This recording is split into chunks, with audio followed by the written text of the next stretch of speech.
हमने आज अपने इस शो के पहले एपिसोड में इनवाइट किया है मुज़म्मिल शेखानी। आपकी गाड़ी से महंगा आपका नंबर प्लेट है। मैं भी उसमें आ सकता हूँ। आप अपनी वर्किंग करें। 90 मिलियन की नई फैक्ट्री खोली है, फेक न्यूज थी। बहनों के लिए घर खुले। एक सेल्फ सेटिस्फैक्शन नहीं होती, मुझे फिक्र नहीं है उस चीज की। ये बब्बर कौन है? क्या आप फैमिली को टाइम दे पाते हैं? 10 मिनट दे दिए, 15 मिनट दे दिए। क्या आपको लगता है अपॉर्चुनिटीज खत्म हो गई हैं? यूएई से ज्यादा सेफेस्ट कंट्री तो यूएस क्यों गए? अस्सलाम वालेकुम, welcome to ethically united by Mohammad Asif. आज वो शो स्टार्ट हो ही गया जो बहुत दिनों से इंतजार कर रहे थे लोग, तो हमने कहा कि चले लोगों को और इंतजार ना कराएं और इस शो को स्टार्ट किया जाए। एथिकली यूनाइटेड क्या है? एथिकली यूनाइटेड एक सोच, एक रियलिटी, एक उम्मीद, एक चांस, जिसमें हम बुलाएंगे कारोबारी शख्सियत को, यंगस्टर्स को, स्ट्रगल्स जिन्होंने की हैं उनको इनवाइट किया जाएगा, जो कामयाब हैं उनको बुलाया जाएगा, जो स्ट्रगल कर रहे हैं उनको भी बुलाया जाएगा, जिनके पास आइडियाज हैं उनको बुलाया जाएगा ताकि वो अपनी जिंदगी में कामयाबी हासिल कर सकें। तो लिहाजा हमने आज अपने इस शो के पहले एपिसोड में इनवाइट किया है उस शख्सियत को जिन्होंने लाइफ में बहुत कुछ देखा है।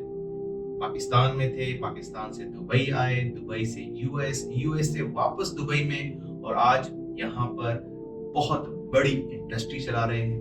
200 से 300 के करीब वर्कर्स हैं उनके पास, स्टाफ हैं डिफरेंट नेशनलिटी के, और वो आज इस मुल्क के अंदर पाकिस्तानियों का जो नाम है उसको रोशन कर रहे हैं। तो बगैर किसी इंतजार के आइए वेलकम करते हैं हमारे आज के गेस्ट को, मुज़म्मिल शेखानी। अस्सलाम वालेकुम, कैसे हैं आप? सबसे पहले तो बहुत बहुत शुक्रिया आपका इस शो में आने का। जी वालेकुम सलाम, आसिफ भाई कैसे हैं? ठीक है।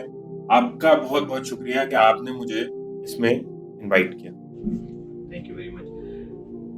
जरा ये तो बताएं कि इतनी छोटी उम्र में, 21 साल की उम्र में रियल एस्टेट कैसे चला रहे थे? 21 साल की उम्र में तो लड़के कॉलेज में कैंटीन में एंजॉय कर रहे होते हैं, मस्तियां कर रहे होते हैं, आप रियल एस्टेट चला रहे थे 21 साल की उम्र में?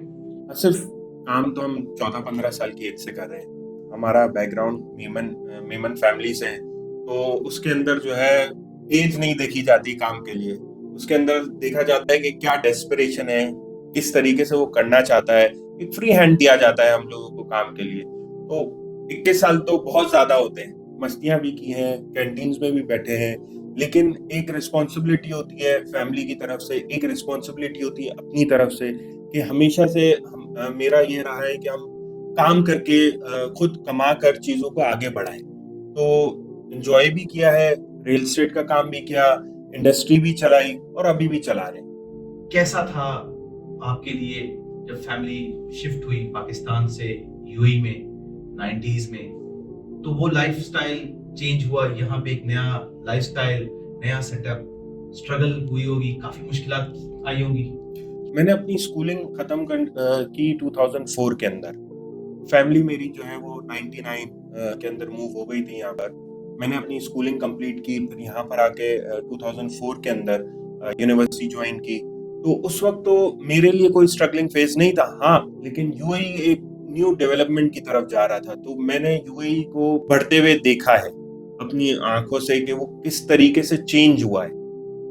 जब इतनी यंग उम्र में ऑलरेडी एक अच्छा सेटअप, एक अच्छी रियल एस्टेट, एक अच्छा डेवलपर नाम जुड़ चुका था साथ, तो यूएस क्यों गए? यूएस जाने का रीजन ये था कि मेरे वालिद साहब का हमेशा से ये रहा है कि हर मुल्क के अंदर कारोबार होना चाहिए। ऑलमोस्ट 90 मुल्कों के अंदर हमारी इंसुलेशन जो जाती है, HVAC का जो प्रोडक्ट है वो जाती है। यूएस के अंदर हम सप्लाई नहीं कर रहे थे। तो मेरा और मेरे फादर का यही विजन था, इम्प्लीमेंट हम करते थे। तो उन्होंने बोला कि यार यूएस के अंदर कोई कारोबार होना चाहिए हमारा। तो हम वहाँ गए, वहाँ पर मुझे समझ आई चीजें कि यहाँ पर कारोबार हो सकता है, यहाँ पर रह सकते हैं। तो मैं 24 साल की एज में यूएस मूव हुआ था। यूएस चले गए, वहाँ सेटल भी हो गए, वापस क्यों आए? वापस इसलिए आए हम वहाँ से कि वहाँ की जो लाइफ है, यूएस की जो लाइफ है वो बहुत इंडिपेंडेंट लाइफ है, ना कि जैसे हम पाकिस्तान के अंदर या दुबई के अंदर रहते हैं। हमें हर चीज यहाँ पर इजीली मिल जाती है। वहाँ पर इंडिपेंडेंसी तो है, लेकिन वहां पर आप फैमिली से बहुत दूर हो जाते हैं। मीन्स अगर आपको किसी से मिलने भी आना है तो 16 घंटे 17 घंटे की फ्लाइट लेनी पड़ती है, जिसकी वजह से फैमिली रिलेशन बहुत दूर हो जाता है। इस वजह से 4-5 साल लगाने के बाद यूएस के अंदर अपना कारोबार सेट करने के बाद मैं वापस आया। यूएस से वापस आ गए, कहीं कोई और मामला तो नहीं थे? नहीं नहीं, ऐसा नहीं है आसिफ भाई। वहाँ की जो लाइफ है ना, वहाँ पर हर चीज आप कर सकते हैं, ऐसा नहीं है। लेकिन हमारा जो फैमिली बैकग्राउंड रहा है, हमें जो सिखाया गया है वो काम से घर और घर से काम ही सिखाया गया है, और हम इसी में ज्यादा खुश रहते हैं। तो इस वजह से ऐसी कोई चीज नहीं है। जब आप यूएस गए थे तो आप ऑलरेडी शादीशुदा थे, तो आज कितने बच्चे हैं आपके? मेरी शादी 2008 में हुई थी, 2008 के अंदर, और माशाल्लाह मेरे दो बेटियां हैं। माशाल्लाह माशाल्लाह। तो अल्लाह ने कारोबार में भी तरक्की दी और माशाल्लाह बेटियों से भी नवाजा, माशाल्लाह अल्लाह की रहमत आई माशाल्लाह। जब 6-7 साल का गैप आ गया, वापस आए दुबई के अंदर, फैक्ट्री ऑलरेडी चल रही थी, कैचअप कैसे किया? इतना टाइम गुजर चुका था, वापस कैसे आए? देखिए, दूर जरूर थे, लेकिन हर चीज हमारे साथ ही होती है। हम अगर उसको दूर करना चाहें तो वो दूर हो जाती है, अपने पास करना चाहें तो अपने पास हो जाती है।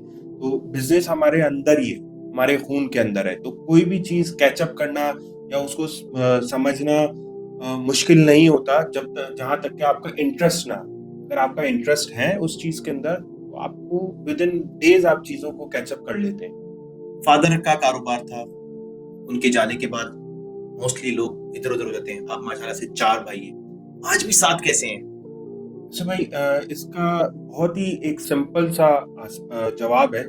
जब हमारे फादर हयात थे तो उनकी एक हमेशा से आदत रही थी कि वो रात का खाना हम सब भाई मिलकर वालिद साहब के साथ, अम्मी के साथ खाते थे। तो हमें वो यही नसीहत करते थे कि चाहे कुछ भी हो जाए, आप लोगों को साथ ही रहना है। और कारोबार जो वालिद साहब छोड़ के गए थे, उसमें हमने 4 गुना तरक्की ही की है। खत्म करना चाहते, खत्म हो जाता। तो वालिद साहब बिल्कुल बहुत अच्छा करके गए थे हमारे लिए, लेकिन उसको आगे बढ़ाया उनकी नसीहतों से ही हमने। आज भी अगर हम कारोबार कर रहे हैं तो उनकी इम्प्लीमेंटेशन, उन्होंने जो सिखाया हुआ है उसी को हम आगे बढ़ा रहे हैं। जहाँ तक मैंने जो रिसर्च किया आपके बारे में, कि जब आप वापस आए माशाल्लाह से आपने फैक्ट्री को भी सपोर्ट किया, फैमिली बिजनेस को भी सपोर्ट किया, माशाल्लाह से आज श्रीलंका में भी बिजनेस को एक्सपैंड कर दिया है, सऊदी में भी एक्सपैंड कर दिया है। तो ये एक्सपैंड करने का विजन किसका था? देखिए, विजन क्या होता है उसको हमें अंडरस्टैंड करना है। विजन ये होता है कि आपको तरक्की करनी है। तरक्की जो है वो आपके रिस्क से आती है कि आप लाइफ में कितना रिस्क ले सकते हैं। अगर आप रिस्क ले सकते हैं तो success is just a thought कि यार हम ये चीजें कर सकते हैं या नहीं। सबसे पहले हमें ये अंडरस्टैंड करना होता है कि हम कितना बड़ा रिस्क लेना चाहते हैं। तो विजन है हमारा कि हम हर मुल्क के अंदर जहां जहां हम काम कर सकते हैं वहां वहां काम करें। तो विजन मेरा भी है, मेरे भाइयों का भी है। हम सब मिलकर एक सोच रखते हैं कि यार हमें हर जगह पर काम करना है। तो जो फैक्ट्री थी रबर इंसुलेशन की, आई बिलीव, जो कि यूएई के अंदर उससे बड़ी फैक्ट्री कोई नहीं है माशाल्लाह से, बहुत बहुत उसके लिए भी मुबारकबाद। तो उसके बाद आपने दूसरी फैक्ट्री नहीं खोली, लेकिन आपने नया प्रोडक्ट मैन्युफैक्चरिंग स्टार्ट की। ये क्यों हुआ? जिस फील्ड के अंदर हम हैं आसिफ भाई, जो एचवीएक है, उसके अंदर एयर कंडीशन से रिलेटेड बहुत सारी चीजें आती हैं। जब हमने 93 के अंदर अपनी फैक्ट्री डाली थी मेरे वालिद साहब ने, तो एशिया के अंदर ऐसी कोई फैक्ट्री नहीं थी। तो ये उनका विजन था कि यार हम ऐसी चीज डालें जो पूरे एशिया के अंदर कोई नहीं बनाता। तो जब 93 से 2008-2009 तक हमने उसको कंटिन्यू रखा, अल्हम्दुलिल्लाह अब ऐसी 3 फैक्ट्रियां हैं हमारी यहाँ पर। तो उसी से रिलेटेड हमने प्रोडक्ट का सोचा, क्योंकि वही कस्टमर बेस है जो रबर इंसुलेशन हमसे लेता है। उसी को जरूरत है फ्लेक्सिबल डक्ट की, उसी को जरूरत है पीवीसी टेप की, उसी को जरूरत है एल्युमिनियम टेप की। तो ये उसी से रिलेटेड प्रोडक्ट है, एचवीएसी के अंडर ही आता है। तो हमने ये सोचा कि यार कस्टमर क्यों बाहर जाए, किसी और से क्यों ले। अगर हमारे पास उस चीज की ताकत है, अगर हमारे पास उस चीज की नॉलेज है, तो हम क्यों ना इस चीज को अपने अंदर ही ऐड ऑन करके अपने बिजनेस को एक्सपेंड करें। कहते हैं अगर लड़के की पर्सनालिटी देखनी है तो उसकी गाड़ी से दिख रहा था। मैं देख रहा था, आपके बहुत से वीडियोस भी देखे मैंने, आपको पर्सनली भी जानता हूँ। आपकी गाड़ी से महंगा आपका नंबर प्लेट है, ऐसा क्यों? सिर्फ गाड़ी से ज्यादा महंगा नंबर क्यों है? नंबर जो है ना वो यहाँ यूएई के अंदर आपने देखा होगा कि गाड़ी आप मैक्सिमम 10 मिलियन दरम की गाड़ी ले सकते हैं ओवरऑल, अगर अच्छी से अच्छी गाड़ी भी हो। लेकिन नंबर प्लेट देखा जाए तो 50-50 मिलियन दरम के भी बिकते हैं। तो शौक भी है, गाड़ियों का भी शौक है, नंबर प्लेट्स का भी शौक है। तो एक सेल्फ सेटिस्फेक्शन है जो मुझे इन चीजों में मिलती है, इस वजह से गाड़ी से महंगा नंबर है। आपके पास मैंने देखा है, पर्सनली भी देखा है, जी क्लास भी है, रेंज रोवर स्पोर्ट्स भी है, रोल्स रॉयस गोस्ट भी है, एक फैंटम भी है, पोर्श 911 भी है। आपकी फेवरेट गाड़ी कौन सी है? डेली ड्रिवन के लिए मैं कोशिश करता हूँ कि जी वैगन इस्तेमाल करूँ, क्योंकि उसकी जो डेली ड्राइव है वो बहुत कंफर्टेबल है। दूसरी गाड़ियाँ शौकिया रखी हुई हैं, कभी सैटरडे संडे फ्राइडे वो निकालता हूँ, उसको यूज करता हूँ। ये बताइए, ये अक्सर जो इन्फ्लुएंसर और टिकटॉकर्स आपकी गाड़ी के साथ वीडियो बना रहे थे, क्या आप उनसे पैसे लेते? नहीं, वो सब दोस्त हैं। और आपको पता है कि अच्छे नंबर के साथ, अच्छी गाड़ी के साथ लोग प्रेफर करते हैं, और मुझे इसमें कोई हेजिटेंट मैं नहीं हूँ कि वो अगर यूटिलाइज करते हैं तो उनका कंटेंट अच्छा हो जाता है, मुझे और क्या चाहिए। मैं भी दोस्ती जो उसमें आ सकता हूँ, मुझे भी जरा। सिर्फ आपको मैं 15 साल से जानता हूँ, 15-20 साल हो गए होंगे, आप मेरे साथी हैं। इतने बड़े बड़े स्टार्स अक्सर आपके साथ होते हैं, कभी लंच पे कभी डिनर पे।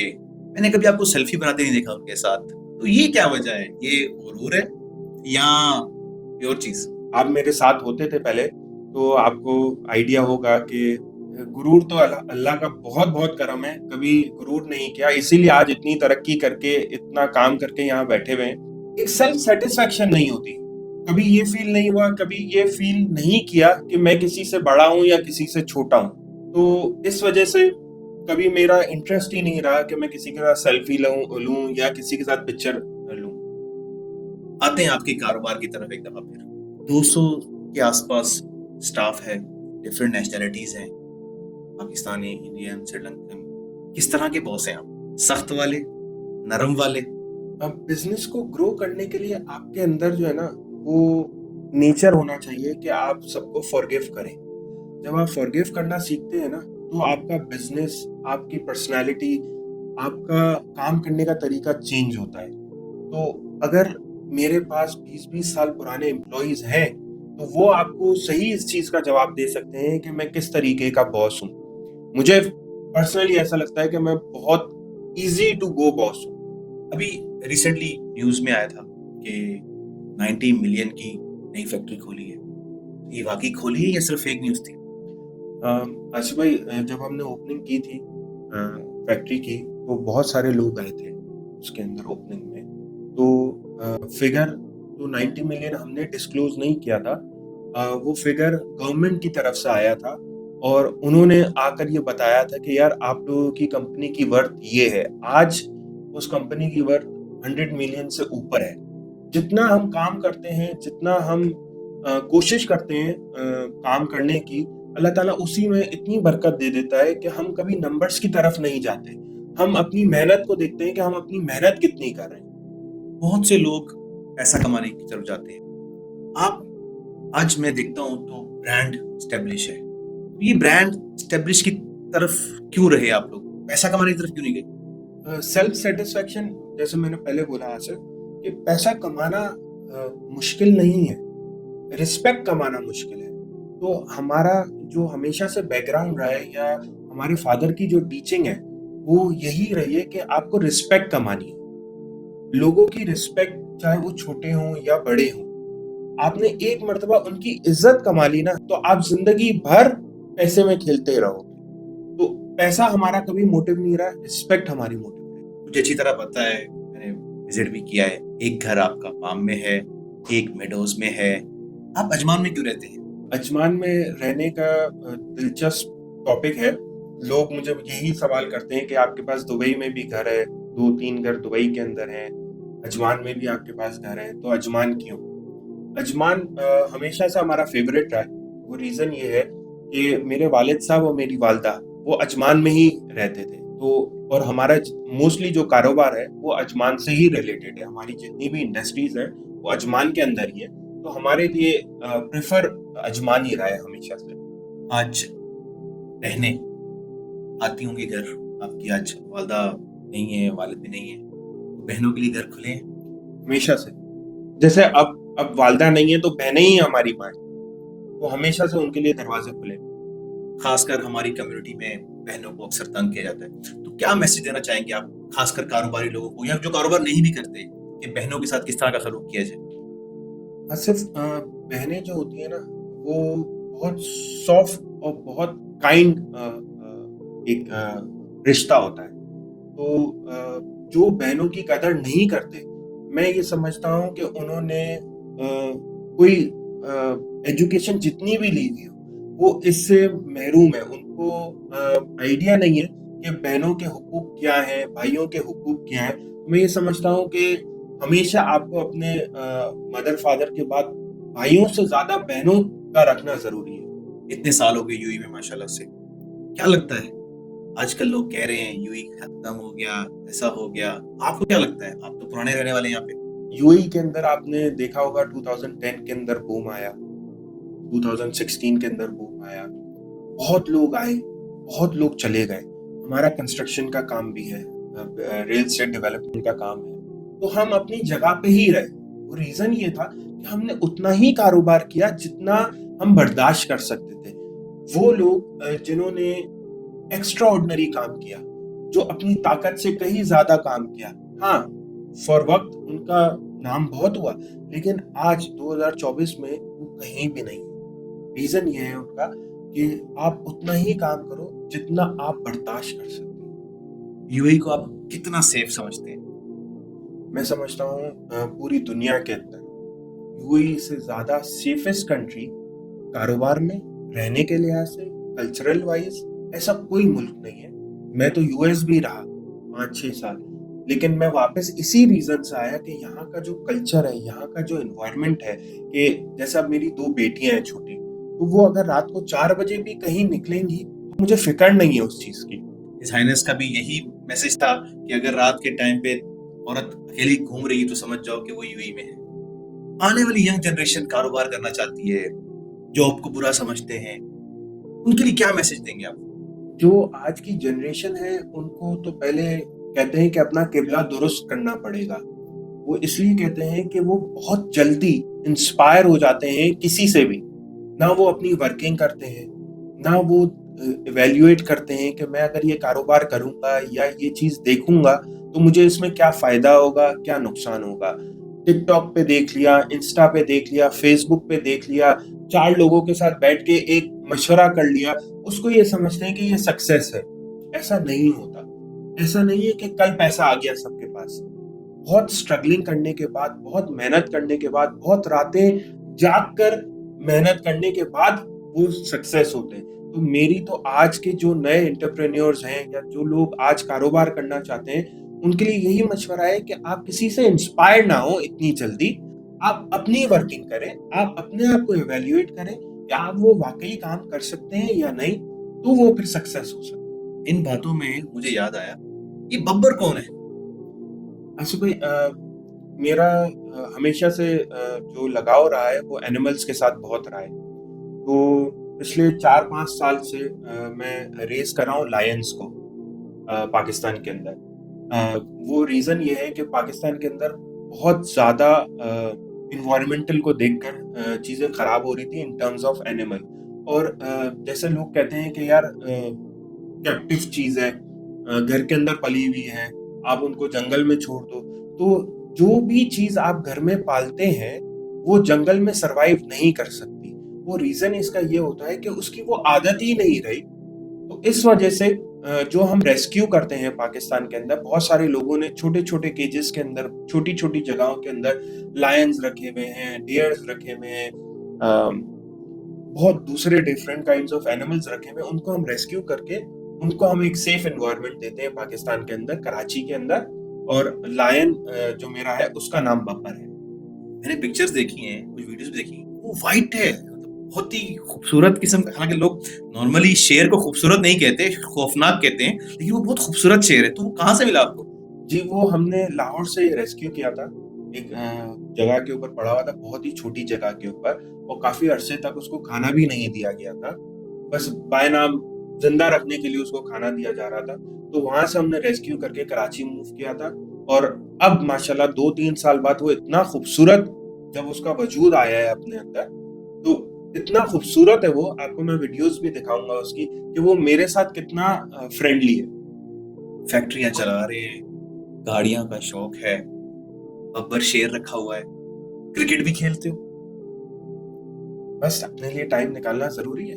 अपनी सेटिस्फेक्शन, काम से ज्यादा अपनी सेटिस्फेक्शन करना जरूरी है, क्योंकि अगर आप खुद सेटिस्फाई नहीं होंगे किसी चीज में, आपका दिल कैसे लगेगा काम करने में। इस सारे सफर में, इन स्ट्रगल्स में, अचीवमेंट में लाइफ पार्टनर का कितना हाथ है? मैं समझता हूँ आसिफ, अगर लाइफ पार्टनर आपका स्ट्रांग है ना, तो ही आप सक्सेस कर सकते हैं। अगर आपको वो घर से प्रॉब्लम्स क्रिएट नहीं होती और फ्री हैंड मिलता है लाइफ के अंदर, तो ही आप अपने आप को इतना ओपनली दिखा सकते हैं, कारोबार के अंदर भी, अपने लिविंग स्टैंडर्ड के अंदर भी, अपने शौक के अंदर भी। तो मैं समझता हूँ कि आप इसका 100% क्रेडिट लाइफ पार्टनर को दे सकते हैं। तो ये तो आपने कह दिया कि आपको भाभी सपोर्ट कर रही है, आपकी तरफ से क्या सपोर्ट है? क्या आप उनको उनका टाइम देते हैं, फैमिली को टाइम दे पाते हैं, या सिर्फ कारोबार में लगे हुए हैं? जैसा कि आसिफ, आप कारोबार को टाइम देते हैं, अपनी लाइफ को टाइम देते हैं, अपनी वेल बीइंग को टाइम देते हैं, जाहिर सी बात है कुछ टाइम आपको अपनी फैमिली को भी देना है। और वो कुछ टाइम ऐसा नहीं होता कि 10 मिनट दे दिए, 15 मिनट दे दिए।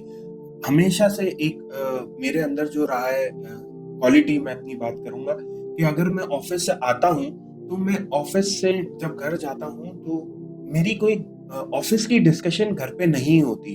उससे ये होता है कि आप अपनी लाइफ को बैलेंस रख सकते हैं।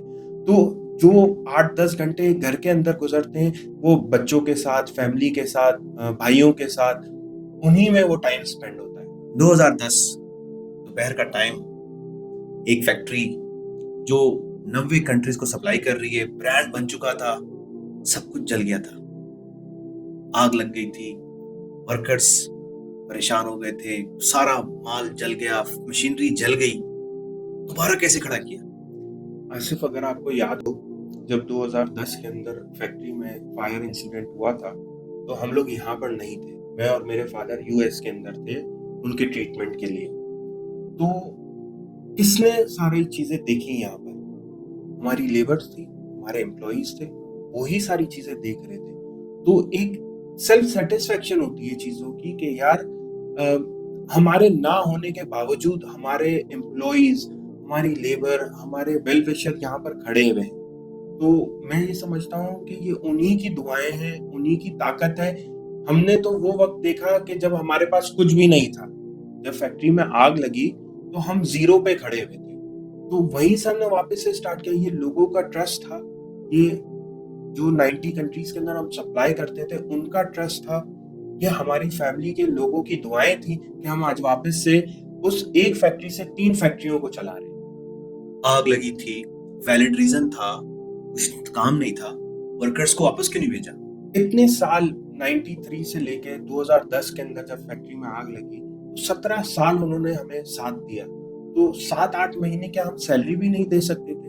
हाँ, ये जरूर हुआ कि हम थोड़े से परेशान जरूर थे, लेकिन हमने अपनी हिम्मत नहीं हारी, हमने अपना करेज नहीं लूज किया इसके अंदर कि हम नहीं कर सकते। ये तो अल्लाह ताला स्टार्ट करवाता है। हम जब यहाँ पर 93 में आए थे, तो हमारा विजन था यार हमें फैक्ट्री डालनी है। किसने करवाया? ये अल्लाह ताला ने सब करवाया। यूएई माशाल्लाह से इतने सालों से ग्रो कर रहा है, क्या आपको लगता है अपॉर्चुनिटीज खत्म हो गई हैं अब? अगर आप यूएई का पहले लोगों एक थीम सोचें, तो कहा जाता था कि UAE is land of opportunities. ये यूएस के बारे में मशहूर जरूर था, लेकिन इम्प्लीमेंटेशन, यहाँ की रेगुलेशंस, यहाँ की अपॉर्चुनिटीज ने यूएई को एक इंटरनेशनल हब बना दिया है हर नेशनैलिटी के लिए। तो जो भी यहाँ पर आता है, चाहे वो जॉब के लिए आए, चाहे वो कारोबार के लिए आए, चाहे वो घूमने के लिए आए, ये सारी फैसिलिटीज यूएई ने एक छोटी सी जगह में आपको दी हुई है। और आने वाले 5-7 साल, 8 साल, 10 साल जहाँ तक हम देखते हैं, मुझे लगता है कि यूएई की जो ग्रोथ है, यूएई की जो फंडामेंटल्स स्टार्टिंग की, वो इतनी ग्रोथ में रही है कि मुझे नहीं लगता कि कोई डाउनफॉल या कोई ऐसी चीज यूएई को रोक सकती है। कोरोना के दौरान डेली बेसिस के ऊपर जब लोग शाम को 6 बजे के बाद घर से बाहर नहीं निकल रहे थे, और आपने मुझे भी साथ में खींचा हुआ था, मैं अक्सर कहता था कि भाईजान कोरोना हो जाएगा, आप कहते कि नहीं। और उस दौरान माशाल्लाह से डेली बेसिस के ऊपर 2 से 2,500 राशन कैसे मैनेज कर रहे थे? अच्छा, जब अल्लाह ताला ने आपको ताकत दी हो ना, तो सिर्फ कारोबार नहीं होता कि आप पैसा कमा रहे हो। लाइफ के अंदर आपकी सोशल रिस्पॉन्सिबिलिटीज भी होती है। जहाँ यूएई ने देखा कि यार कोविड है, एक तो मैं यूएई की तारीफ करना चाहूंगा कि ये सबसे लीस्ट डेथ वाली कंट्री थी। इतने तरीके से मैनेज किया हुआ था हर चीज को कि अनबिलीवेबल। आपको याद होगा कि हम एक कॉन्वॉय के सूरत में जाते थे और ऐसी ऐसी जगहों पे गए थे जहां पर लोगों ने 10-10, 11-11 दिन से खाना नहीं खाया हुआ था। वो बस ब्रेड और पानी और ऐसी लाइफ गुजार रहे थे।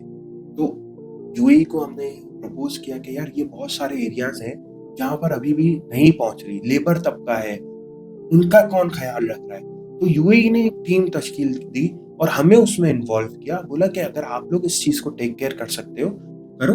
हमने आपके साथ मिलकर, बहुत सारी कंपनीज के साथ मिलकर अपना आपको आगे किया और सोशल रिस्पॉन्सिबिलिटी में पूरा उतरा। जी बिल्कुल, आपने बिल्कुल दुरुस्त बताया कि उस वक्त माशाल्लाह अपनी आंखों से देखा मैंने कि हमने कितने बड़े बड़े इदारों को जो है हमने सपोर्ट दी कि हम आपको राशन की कमी नहीं। और राशन बैग भी कोई हल्का नहीं था, 40 से 45 किलो का राशन बैग कौन देता है? आज लोग राशन बैग 1 किलो चावल, 1 किलो दाल को राशन बैग कहते हैं, लेकिन माशाल्लाह से आपकी कम्युनिटी डब्ल्यूएमओ ने भी इसमें बढ़ चढ़ कर हिस्सा लिया और लोगों तक राशन पहुंचाया। रात को भी परमिशन अलग से मिली हुई थी, तो माशाल्लाह से बड़ा अच्छा काम था। आपका वो जज्बा मुझे अच्छी तरह याद है कि आपको 2 बार कोविड पॉजिटिव हुए, आप एक दफा भी नहीं, आप 2 बार हुए हो, तो घर क्यों नहीं बैठे, फिर निकल आए बाहर? देखिए, कोविड एक ऐसा टाइम गुजरा सबके लिए जिसके अंदर अपनी जान की परवाह किए बगैर अगर कोई जान लॉस होती है, तो कोविड एक ऐसी चीज थी कि वो स्प्रेड होता था। तो अगर एक जगह पे हो रहा है तो जाहिर सी बात है, लेबर कैंप्स के अंदर एक रूम के अंदर 8-8, 10-10 लोग रहते थे।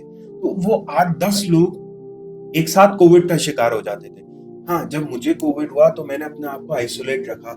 जैसे ही मैं सही हुआ, मैंने 2 टेस्ट करवाए अपने, मैं सही हुआ, मैं वापस से उसी काम में लग गया, क्योंकि पता नहीं था ये कब ओवर होगा। हाँ, हमने जो राशन बैग्स प्रोवाइड किए वो इनफ थे 15 दिन के लिए, 20 दिन के लिए। उसके बाद क्या, कोविड 6 महीने तक रहा, कारोबार 3-4 महीने बंद रहा। तो जाहिर सी बात है, किसी ना किसी को तो रिस्पॉन्सिबिलिटी लेनी है। और जिसको आप ये फैसिलिटी दे रहे हैं कि यार हमने जिन जिन को राशन बैग दिए, वो आप ही का इंतजार करते हैं। वो ऐसे लोग नहीं थे कि वो किसी के आगे हाथ फैलाएं। वो सफेद पोश लोग थे, वो किसी के पास नहीं जा सकते थे। अगर आपको याद हो तो हम ऐसी फैमिलीज को भी देकर आए जो हमारे सामने रो रही थी कि किसी ने हमसे नहीं पूछा। क्यों नहीं पूछा? क्योंकि वो खुद नहीं जाना चाहते थे। तो हम वहां तक गए। तो शायद मुझे ऐसा लगता है कि ये मेरा फर्ज था कि अगर मुझे कोविड हुआ है तो मैं वापस से ठीक होकर उन तक पहुंच सकूं। माशाल्लाह से एक कामयाब कारोबारी शख्सियत, गाड़ियां हैं, पैसा है। क्या आने वाले वक्तों में मुज़म्मिल शेखानी सियासतदान बनेगा? मेरे फादर जो है वो पॉलिटिशियन रहे और फैमिली के अंदर, ब्लड के अंदर है पॉलिटिक्स। लेकिन मुझे नहीं लगता, मेरी पर्सनल चॉइस नहीं है कि मैं पॉलिटिक्स के अंदर आऊं। पॉलिटिक्स का मतलब होता है सोशल रिस्पॉन्सिबिलिटी, और जरूरी नहीं है कि आप पॉलिटिक्स में आकर ही सोशल रिस्पॉन्सिबिलिटीज को पूरा करें। आप बाहर रहकर भी वो फर्ज कर सकते हैं। यूथ, आने वाली जनरेशन नए आइडियाज के साथ आ रही है, आपकी क्या सपोर्ट है? देखिए, सपोर्ट तब आती है जब सामने वाला वो चाहे। कोई भी आकर आगे बढ़ना चाहता है, उसको किसी की सपोर्ट की जरूरत नहीं होती। अगर आपके पास विजन है, अगर आपके पास काम करने का लगाव है, दिल मानता है कि यार ये करना चाहिए, तो आप कहीं से भी स्टार्ट कर सकते हैं। ऐसा नहीं है कि आपको फंडिंग की जरूरत है। कारोबार करने के लिए आप 5 रुपए से कारोबार कर सकते हैं, लेकिन वो जज्बा चाहिए काम करने का। आज की यूथ के अंदर ऐसा नहीं है कि वो जज्बा नहीं है, बिल्कुल है, लेकिन वो ट्रैक से बाहर चली गई है। अगर आज भी एक यंगस्टर का आप मोबाइल उठाएं तो 10 से 12 घंटे वो मोबाइल इस्तेमाल करता है। तो क्या 10 से 12 घंटे उसके पास वो थॉट्स आती हैं कि वो कारोबार कर सकता है? मुझे नहीं लगता कि वो आती है।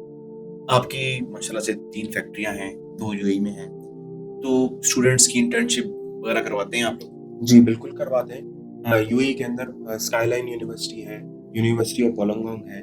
वहाँ से जो पास आउट होते हैं बच्चे, वो हमारे पास इंटर्न्स के लिए आते हैं। अक्सर औकात देखा है डिफरेंट डिफरेंट इवेंट्स में स्पॉन्सरशिप भी देते हो आप, तो ये स्पॉन्सरशिप किस लिए देते हो? देखिए, इकोनॉमिक ग्रोथ के लिए ये बहुत ज़रूरी होता है। जैसे आप यूएई में रहते हैं, कारोबार करते हैं, तो आप बाहर मुल्कों में जाकर अपने आप को रिप्रेजेंट करते हैं। उसके लिए बहुत ज़रूरी होता है कि आप अपनी पहचान उन कंट्रीज़ में दिखाएं जहाँ पर आप अपना काम करना चाहते हैं। तो इस वजह से स्पॉन्सर्स हैं, बहुत सारी जगहों पे स्पॉन्सरशिप करते हैं, बहुत सारी जगहों पे हम एग्जीबिशंस करते हैं जहाँ पर हमें भी फ़ायदा होता है और यूएई इकोनॉमिक ग्रोथ भी होती है। इतना कुछ कर रहे हो, डेली रूटीन क्या है? डेली रूटीन कोई स्पेसिफिक रूटीन नहीं होती, बस ये होता है कि यार जब सुबह उठते हैं तो एक होता है कि यार आज कुछ नया करना है, आज कुछ नया सीखना है, आज कुछ अच्छा करना है। वो ही जज्बा लेकर एवरीडे हम सुबह उठते हैं और कोशिश ये करते हैं कि यार अपने कम टाइम के अंदर मैक्सिमम आउटपुट दे सकें। स्टाफ को, आपकी कंपनी में जो लोग काम करते हैं उनको अकोमोडेशन भी दी हुई है, लंच अलाउंसेस भी देते हो, तो क्या जरूरत है, सैलरी दे तो रहे हो। यही फर्क है यहाँ पर कारोबार करने का कि हमारी जो मेंटालिटी है यूएई के अंदर रहकर वो इतनी वास्ट हो जाती है। वो रीजन ये है कि यूएई के अंदर आपको हर नेशनैलिटी के लोग मिलेंगे, जिसमें बिजनेसमैन भी हैं, जिसमें वाइट कॉलर भी हैं, जिसमें लेबर भी हैं। वो हमें सिखाते हैं हर कोई आप जैसा है। अब अगर मैं कारोबार कर रहा हूँ तो मैं खाना भी खा रहा हूँ, खुद ही खा रहा हूँ, मैं रह रहा हूँ तो अपने घर में ही रह रहा हूँ। बाहर से आपने इतने लोगों को बुलाया हुआ है, एम्प्लॉयमेंट दी हुई है, तो उनके घर का ख्याल रखना, उनको खाना प्रोवाइड करना, ये मुझे लगता है कि हमारी खुद की जिम्मेदारी है। फ्रेशर्स विदाउट एनी एक्सपीरियंस काम पे रख लेते हो, ये क्यों? अगर हमने काम किया है तो हमें भी किसी ने एज अ फ्रेशर ही रखा होगा। अपॉर्चुनिटीज देने से ही आप आगे बढ़ते हो। किसी के ऊपर लिखा हुआ नहीं है कि वो काम नहीं कर सकता।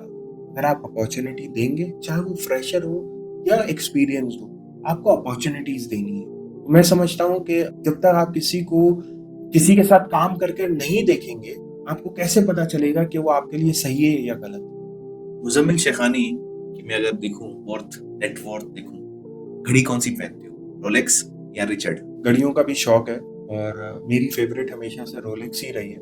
मैं रोलेक्स पहनता हूँ। मुझे अच्छी तरह याद है, रियल एस्टेट के जमाने में जब हम कॉलेज में भी थे, तो आपके फादर, अल्लाह उनको जन्नत नसीब करे, उनका एक कॉल था, उनके पास एक पेन था, बहुत ही महंगा पेन था, मुझे याद है वो 2007 या 6 की बात है, और वो पेन की उस टाइम की वर्थ आई थिंक 100,000 के आसपास थी।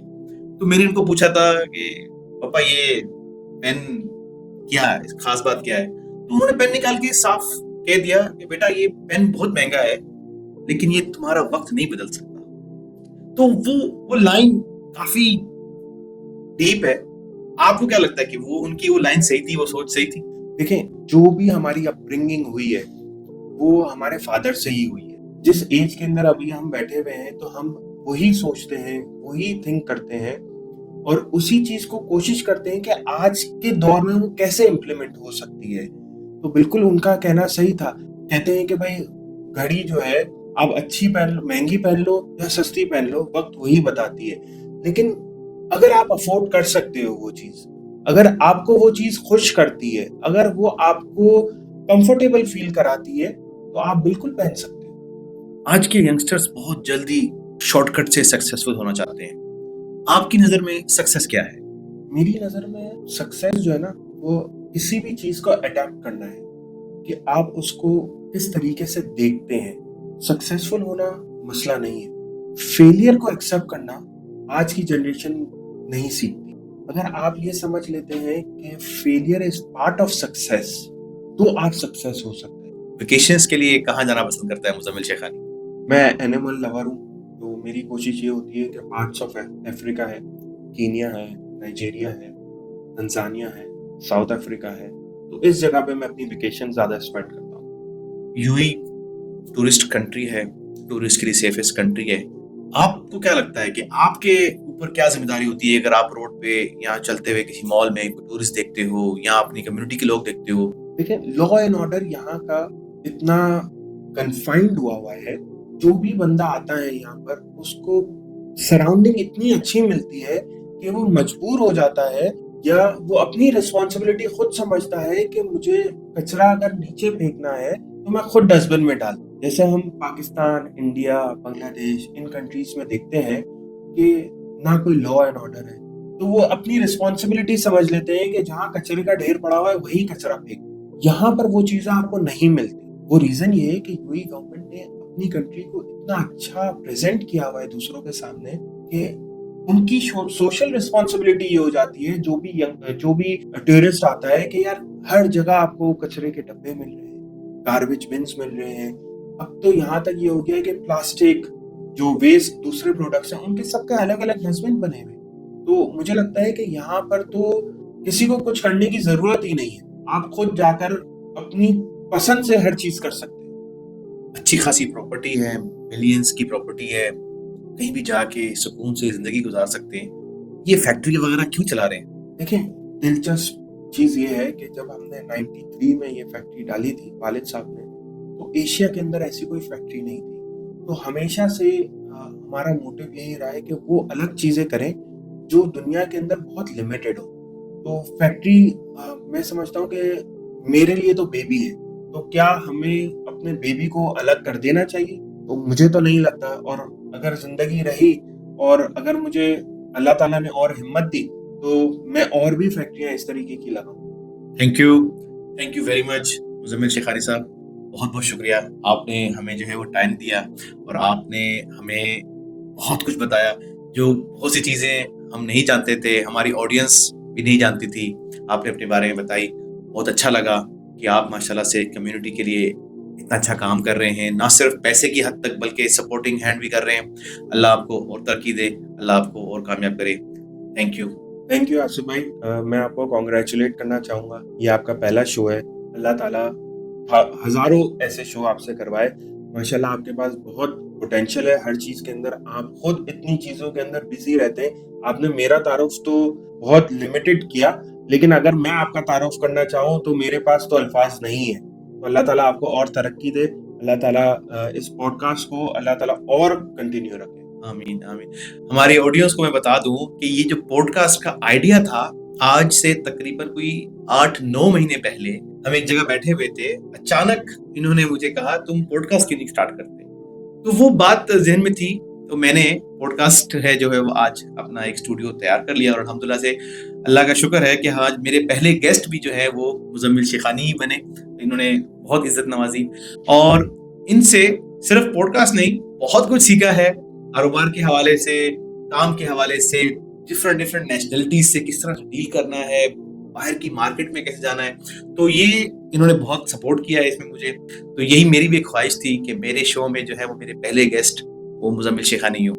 थैंक यू जी, बहुत बहुत शुक्रिया। अल्लाह आपको खुश रखे, बहुत बहुत शुक्रिया।